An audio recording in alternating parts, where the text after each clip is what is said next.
বীর মুক্তিযোদ্ধা colonel of অলি আহমেদ বীর বিক্রম চট্টগ্রাম ১৪ আসনের ১১ দলীয় ঐক্যজোট মনোনীত প্রার্থী শাহজাহান চৌধুরীর হাতে দাঁড়িপাল্লা প্রতীক তুলে দিয়েছেন। এ সময় তিনি বলেন, ১১ দলীয় ঐক্যজোটের প্রার্থীকে বিজয়ী করতে সবাইকে ঐক্যবদ্ধভাবে কাজ করতে হবে, অন্যথায় দেশের স্বাধীনতা ও সার্বভৌমত্ব হুমকির মুখে পড়তে পারে বলে তিনি আশঙ্কা প্রকাশ করেন। তিনি আরো বলেন, এই নির্বাচন শুধু একটি আসনের নয়, এটি দেশের ভবিষ্যৎ নির্ধারণের নির্বাচন। জনগণের অধিকার, ন্যায় বিচার ও গণতন্ত্র রক্ষার জন্য সঠিক নেতৃত্ব বেছে নেওয়া জরুরি। কর্নেল অব অলি আহমেদ ভোটারদের উদ্দেশ্যে বলেন, ব্যক্তি বা দলীয় স্বার্থ নয়, দেশ ও জাতির স্বার্থকে অগ্রাধিকার দিয়ে ভোট দিতে হবে। এ সময় উপস্থিত নেতাকর্মীরা ঐক্যজোটের প্রার্থীকে বিজয়ী করতে মাঠে থেকে কাজ করার অঙ্গীকার ব্যক্ত করেন।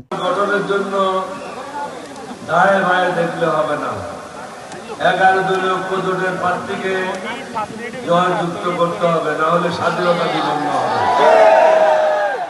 এখানে হাত তুলিয়া তালি মারাও না, তালি থেকে